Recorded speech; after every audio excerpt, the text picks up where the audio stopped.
मेरे पीछे हिमालय है, जो देवभूमि है, जहां कोटि कोटि ऋषिमुनियों ने तप किया, और दूसरा हिमालय जैसा व्यक्तित्व मेरे सामने है जो हमारे राष्ट्र का नहीं एक पूरे विश्व का गौरव है। ऐसे लोकतंत्र के सिरमौर, विकसित भारत के स्वप्न दृष्टा, संस्कृति मूलक समृद्धि के, पुरुषार्थ मूलक परमार्थ के, निवृत्ति मूलक प्रवृत्ति के, और इस देश के 140 करोड़ लोगों के जो अभिभावक हैं।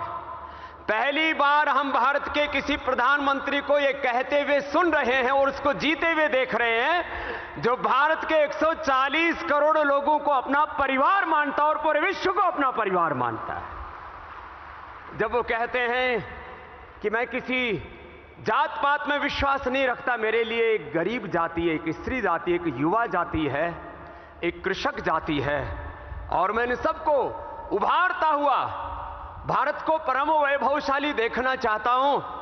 और जो विकसित भारत का सपना दिया है आदरणीय प्रधानमंत्री जी ने, $5 ट्रिलियन इकोनॉमी का, जितने भी हमारे अर्थतंत्र के बड़े बड़े यहां पर भामाशाह हैं, बड़े बड़े उसके ताकतवर लोग हैं जिनकी गूंज पूरी दुनिया में है, हम सब मिलकर के प्रधानमंत्री जब 5 ट्रिलियन से भी ज्यादा बड़ी इकोनॉमी भारत की खड़ी करना चाहते हैं, अपना अपना उसमें योगदान दें, तो हमारा भी एक कमिटमेंट है उत्तराखंड से लेकर के पूरे देश के लिए।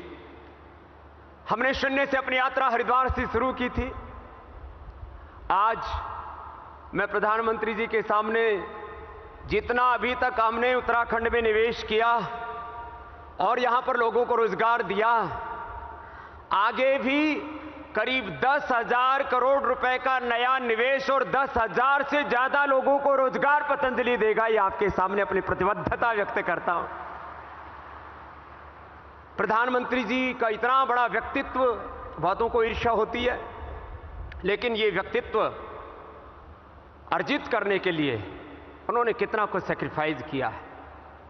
कितने लोग हैं जो भारत विरोधी, सनातन विरोधी, जो फूटी आंख नहीं देखना चाहते मोदी साहब को, लेकिन किसी की परवाह न किए बिना विकल्प रहित संकल्प और अखंड प्रचंड पुरुषार्थ के साथ भारत, एक नए भारत का वो जो निर्माण कर रहे हैं।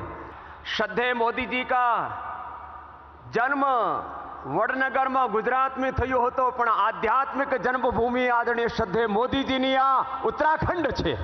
ये धरती उनकी आध्यात्मिक जन्मभूमि है, क्योंकि उन्होंने उत्तराखंड को बहुत कुछ दिया, उन्होंने उत्तराखंड से बहुत कुछ पाया है, बहुत कृतज्ञता उनके हृदय में।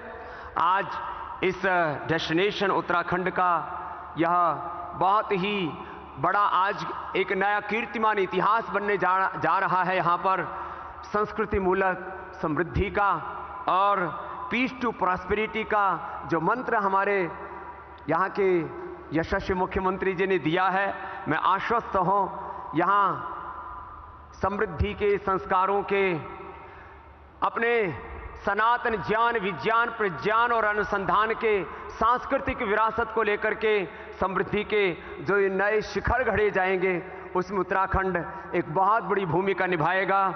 एक बार पुनः आप सब, मैंने देखा यहाँ पर कुछ 5-5, 10-10 करोड़ की भी इन्वेस्टमेंट करना चाहते हैं, कुछ 5, 10, 20, 25 हजार करोड़ की इन्वेस्टमेंट करना चाहते हैं। 30 साल हमें उत्तराखंड में हो गए यहाँ। मैं अपने अनुभव से इस बात को कहता हूँ कि 30 सालों में एक तो यहाँ का जो वातावरण है, जैसे यहाँ की स्किल्ड लेबर है, बहुत हार्ड वर्किंग लोग हैं यहाँ के। पूज्य आचार्य बालकृष्ण जी और हमने जब यहाँ से यात्रा शुरू की थी अपनी योग की, अध्यात्म की, स्वदेशी की, जो सपना है हमारे देश के प्रधानमंत्री का, वोकल के लिए हम लोकल बने और लोकल को ग्लोबल बनाएं। ये उत्तराखंड मात्र एक इन्वेस्टमेंट की भूमि नहीं है, ये पुण्य भूमि भी है। एक फकीर जो 30 साल पहले यहां पर आया था, 1 रुपए नहीं था, आज हजारों करोड़ का साम्राज्य खड़ा हुआ है, तो उत्तराखंड का आशीर्वाद भी फलता फूलता है।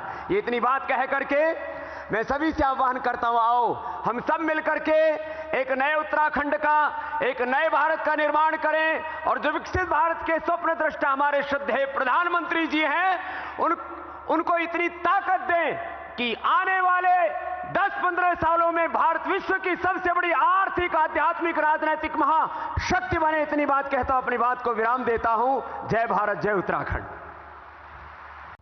और मैं तो एक और बात कहूंगा, शायद यहां जो लोग आए हैं उनको अच्छा लगे, बुरा लगे, लेकिन यहां कुछ लोग ऐसे हैं कि जिनके माध्यम से उन तक तो मुझे बात पहुंचानी है, लेकिन उनके माध्यम से उन तक भी पहुंचानी है जो यहां नहीं है। खास करके देश के धन्ना सेठों को मैं कहना चाहता हूं, अमीर लोगों को कहना चाहता हूं, मिलियनर बिलियनर से कहना चाहता हूं। हमारे यहां माना जाता है, कहा जाता है, जो शादी होती है ना, वो जोड़े ईश्वर बनाता है, ईश्वर तय करता है जोड़ा। मैं समझ नहीं पा रहा हूं, जोड़े जब ईश्वर बना रहा है तो जोड़ा अपने जीवन की यात्रा उस ईश्वर के चरणों में आने के बजाय विदेश में जाकर के क्यों करता है?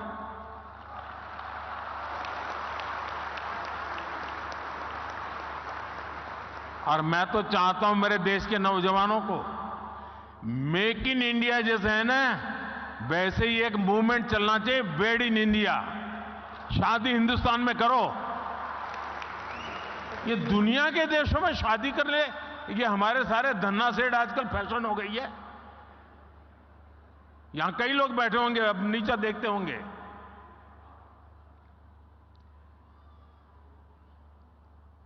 और मैं तो चाहूंगा आप कुछ इन्वेस्टमेंट कर पाओ न कर पाओ छोड़ो, हो सकता है सब लोग न करें, कम से कम आने वाले 5 साल में आपके परिवार की एक डेस्टिनेशन शादी उत्तराखंड में करिए।